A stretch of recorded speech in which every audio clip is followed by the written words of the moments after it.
જતા રહેતા તમે? મોહણમ જો તો બેટી ઉભો થઈને પાછો આવ્યો. આ એ તો હાતું. મારો ભગવાન કરે કે છે ની ભગવાન તમારાથી છૂટો થાય ને તમે ચારે મરી દો એવું છે. બા અમે ચાર મરી જા તો તમારે મીંડું વળી જા હે. મારે અમે મેડું જોડવા મરી જશું હું. મારી વાત સાંભળો બા. એટલે છે ને પેલા કાગળમાં સહી કરી દો એટલે આ વીઘો વેચાઈ જાય અને અમારા ચાર ભાઈના ઝઘડા પડતા જ હોય. બરાબર વાત આટલે પડી છે.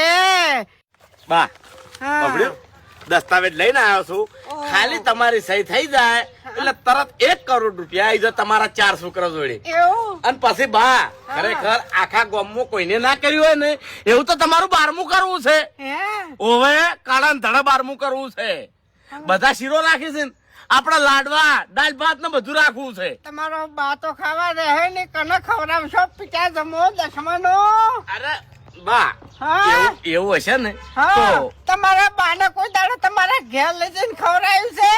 આ તમારા બાના પૈસાનું તમે ખવડાવશો આખા ગામને?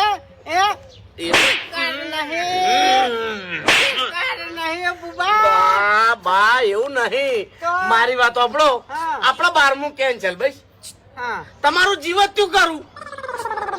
તમને જીવતે ખવારું બધાને. સારું તો મારું કોઈ કરવું જ નથી એટલું જ કરવું છે.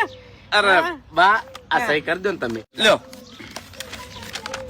હે મારો ભૂબો આયો ભાઈ બા. ભાઈ. હા અશલ્યા આટલા સિક્કો મારજો. જાય. બા કોઈ જો મારા ભૂબાને જબર લાગે છે. જા તું એ સરકારી ખાતામાં જા અને બતાવતા કે મારા નાક ઉપર સિક્કો સાલ છે. બા હા. એટલે તમે અંગૂઠો નહીં મારો એમ ને? ના હારું તો તમે હુઈ જાઓ એટલે હું આઈને સહી કરાઈ જાયો.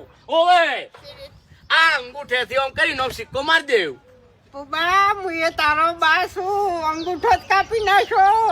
કાપી નાખશો ને? હા તો કાપીને તમે ચોકતો નાખશો કે અંગૂઠામાં જીવ હશે એટલી ઘણા અંગૂઠો લઈને સિક્કો માર્યો પણ જમીન તો વેચી માર્યો. એમ તો પછી આ તમારો બા છે. હા અંગૂઠો વાટીને ખાઈ જાય. હા શું કરે બટી? હે ઓ બાપા રે બા આ જોડું છું.